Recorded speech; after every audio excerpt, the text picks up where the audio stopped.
Happy Thursday, everyone. Welcome to Fablehaven Age of Wonders 4. The next dev diary for Archon Prophecy has arrived, and today we are talking about 2 of the 4 new tomes arriving in Expansion Pass 2's final DLC. Hello, my name is Luis. I am a senior designer here at Triumph Studios, and I will be telling you about the tomes for the Archon Prophecy expansion coming out on the 12th of July. In this first dev diary, I'll be going over the Tome of Virtue and the Tome of Prophecies. These are the 2 lower tier tomes. The 2 higher tier tomes are the Tome of the Revenant and the Tome of the Archons. So we'll get to that next week, but for now, let us admire the beauty and the biblically accurate angels we're about to see. Tome of Virtue. So we have the Virtuous Spirit, the Paladin, House of Charity, Heroic Stand, and Summon Vigil. I'm actually going to read first, and then we'll theorize on what these are if they're not covered. So, the Tome of Virtue is a Tier 2 pure order tome that is all about fighting back in the toughest of moments and being able to pull through. There will be 2 units to help you in your fight, the Paladin and the Vigil, also known as the Paladin. So the Paladin's a Tier 3 shield unit. Really? Okay. We will open that in a new tab and inspect. I don't see any feet though, so perhaps no future Fab editing. The Paladin is a Tier 3 racial shield unit with support capabilities. Their Lay on Hands ability lets them or another unit keep pushing in combat, healing them and giving status protection against future attempts to place debuffs on them. While their Smite is an excellent first strike ability, a single action attack that does good damage and places the Paladin in defense mode. Everything you want in a shield unit. I'm not saying that this is going to outclass the plant shield boy, but I am thinking it. I am thinking it. And here's what we're all excited for. The biblically accurate angel, the Vigil, is the first new angel-type unit that you will gain access to in the Archon Prophecy expansion. They are summoned in the world map and help support your other units with their radiant attacks. The Purifying Blast ability hits a main target and all adjacent units do it, removing all positive effects from the main target and 2 from all adjacent. Wow, that is going to be annoying. I can already see it. Like your eyes. The Virtuous Spirit is a minor transformation that enhances the units of your culture to be stronger and sturdier. They gain spirit resistance, and when dropping below 60% of their health, they gain defense and resistance, as well as ignoring part of their casualties, which would otherwise reduce their damage. They do what now? They gain spirit resistance, and then they gain defense and radiance, and they ignore part of their casualties. How does that happen? Do they just not lose models? That is insane. Other spells and unlock.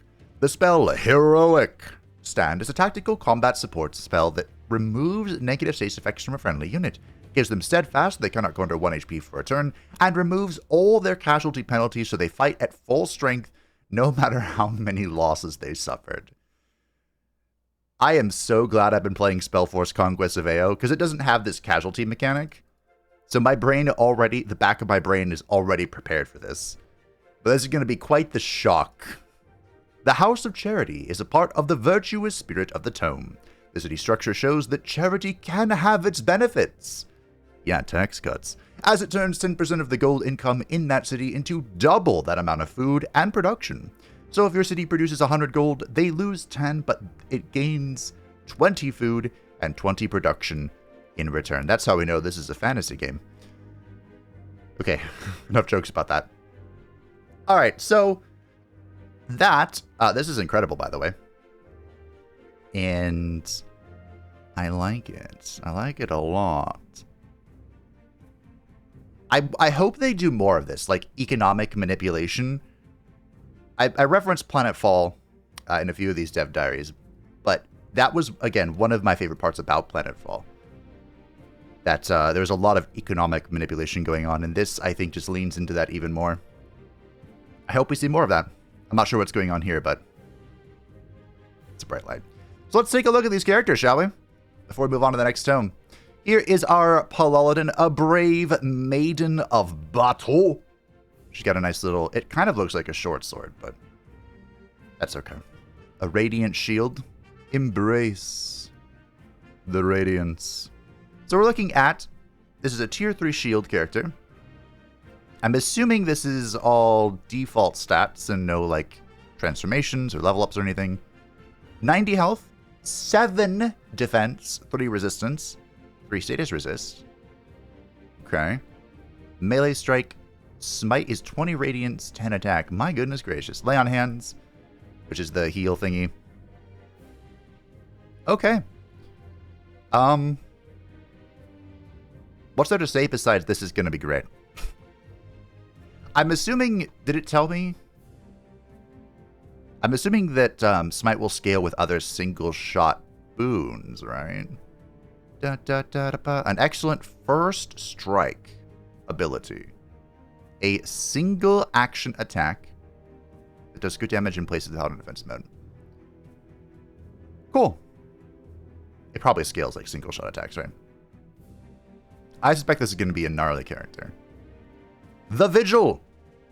Behold, is it not beautiful? It is truly magnificent. 75 attack, 2/2, that's not surprising for a battle mage.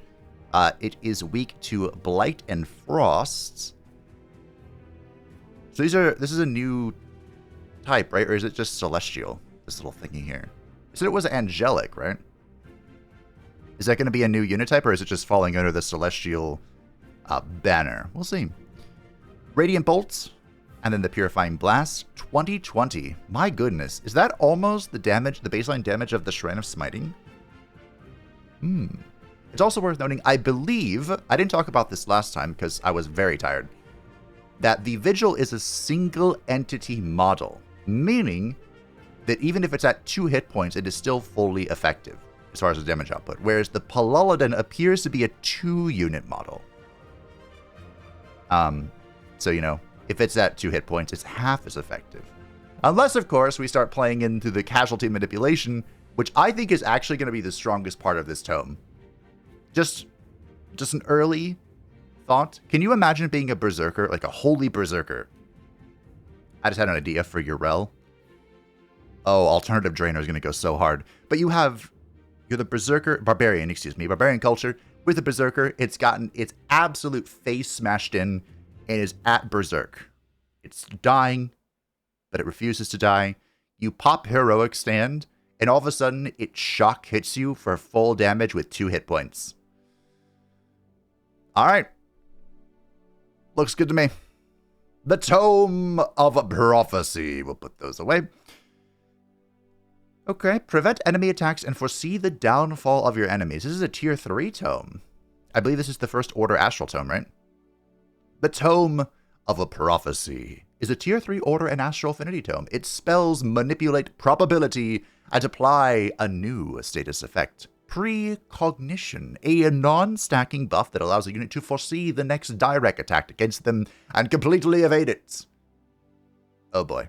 And one of the ways to apply it is through this tome's new unit, the Oracle.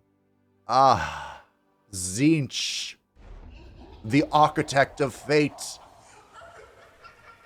The ideas. So here's the Oracle. Let's open that up. The Oracle is a tier 4 support unit. So this, if we're comparing here, this is on the same path as the Druid of the Cycle. You know, same comparisons here. Has 2 support abilities. Healing Portent heals all friendly units in an area for a 40 hit points and gives them precognition. That is a fat heal, by the way. Striking Portent manipulates their offensive capabilities and in an area gives all friendly units true strike, so they cannot miss on their attacks, and Fortune, which increases their critical hit chance. For the gameplay curious, True Strike bypasses Precognition, as Precognition makes you see the attack coming and thus making it easier to dodge, but True Strike makes the attack unable to miss, So there is no dodging that. Remember when we were all... If you were there for the Primal Fury, the Primal Fury as we all called it, we were very excited and slightly concerned about the power of clinging mists. Now we're on the next level of that.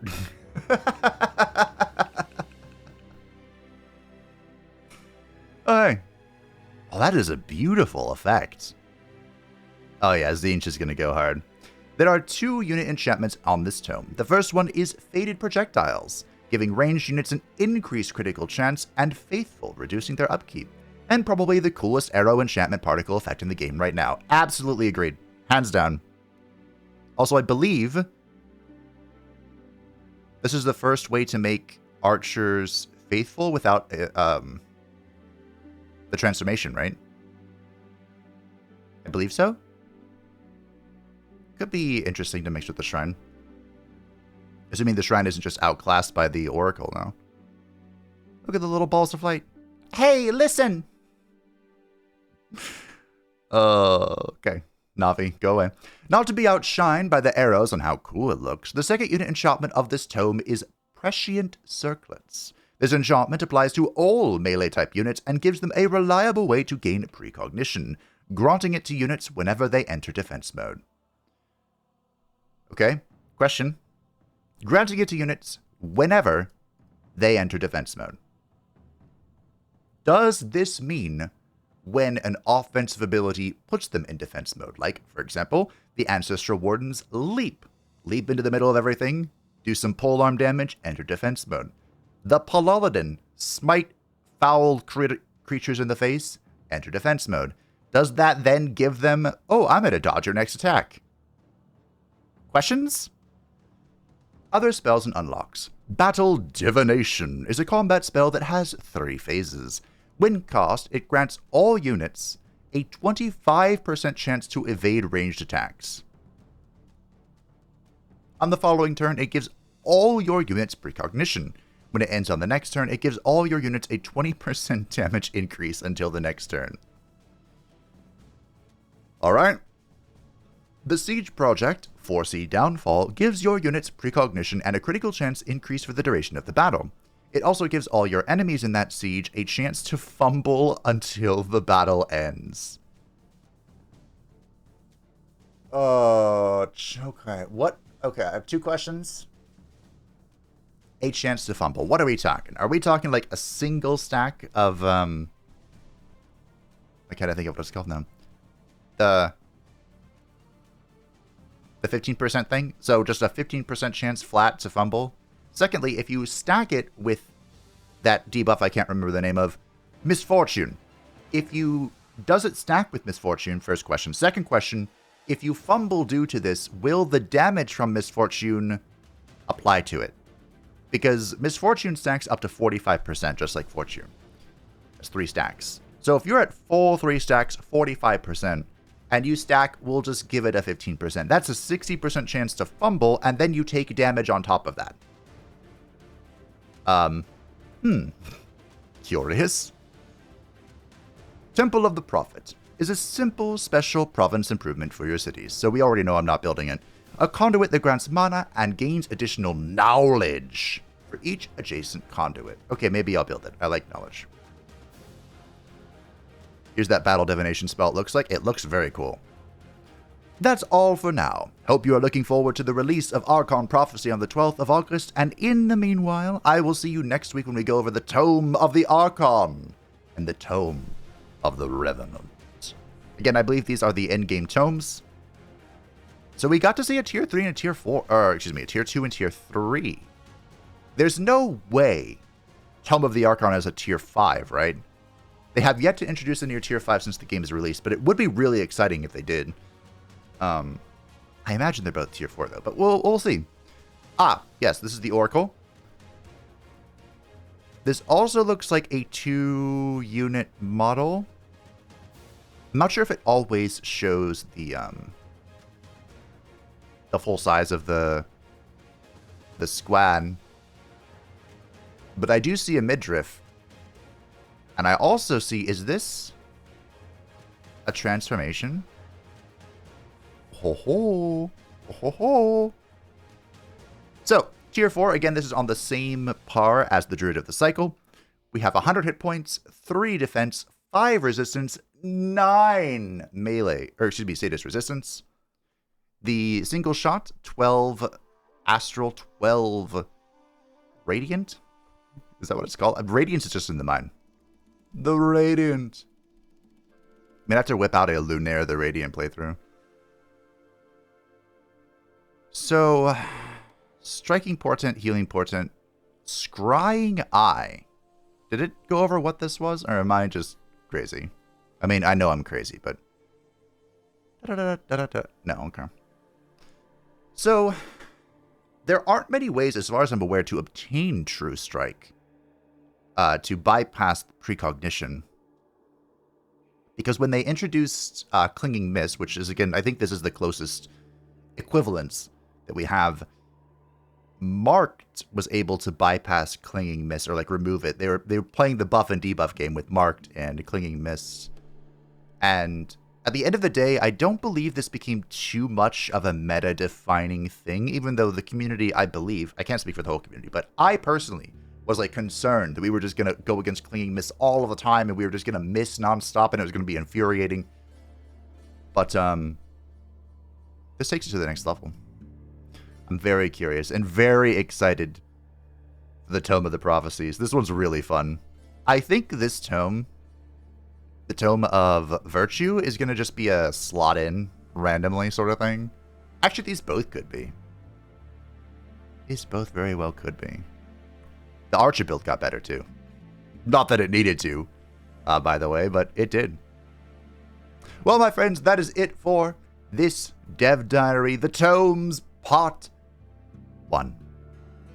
If you enjoyed this first look, feel free to the video and let me know what you thought of the upcoming tomes in Archon Prophecy and what you think, what schemes could be possible with it, and what horrors await us in the Tome of the Revenant and the Tome of the Archon next week.